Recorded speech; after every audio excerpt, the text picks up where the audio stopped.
Gravitation Part 1 Introduction to Gravitation. In this video, we will get an introduction to gravitational force and centripetal force. In our galaxy, planets revolve around a sun in orbits. We also know that the moon goes around the earth. Remember Sir Isaac Newton, who formulated the well-known laws of motion.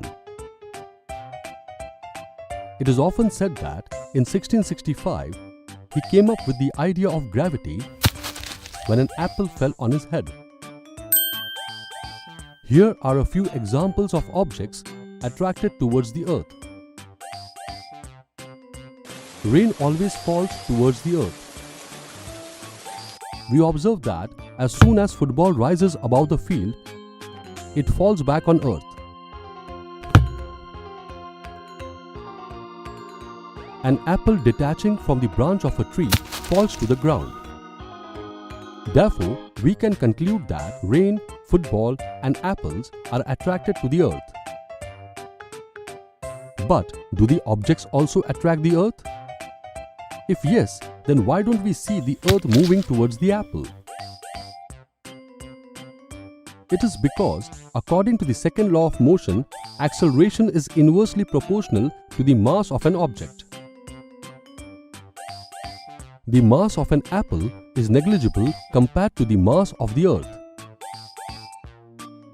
Because of this reason, although they both attract each other with the same amount of force, the acceleration of the earth is much less compared to the acceleration of the apple. It is because of this same reason that we do not see the earth moving towards the moon. All the planets revolve around the sun, as a similar force exists between them. Newton concluded that all objects in the universe attract each other. This force by which all the objects tend to attract each other is the gravitational force. Gravitational force is responsible for the motion of the moon around the earth, falling of objects on the surface of the earth, and for motions of the planets around the sun. Now, let us try to understand centripetal force. Let us do one simple activity to understand it better. Take a piece of thread and tie a small stone at one end. Hold the other end and whirl in a horizontal circle. Note the motion of the stone. Release the thread, but only after ensuring that no one is around you.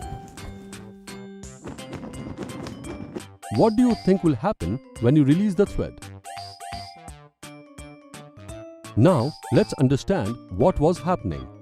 Before the thread is released, the stone revolves in a circular path with a certain speed. The stone changes direction at every point.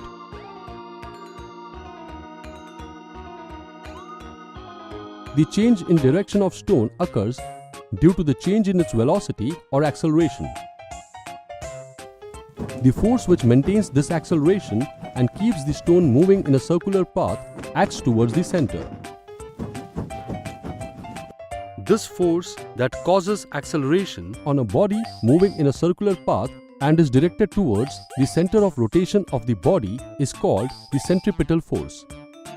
If there is no centripetal force, the stone will fly in a straight line, forming a tangent to the circular path of the stone. One of the examples of centripetal force is the motion of the moon around the earth. The moon orbits around the earth due to the centripetal force provided by the gravitational force of the earth. A lack of a centripetal force would put the moon in a uniform straight line motion. Bye-bye moon. In this video, we got an introduction about gravitational force and centripetal force. In the next video, we will learn about the universal law of gravitation.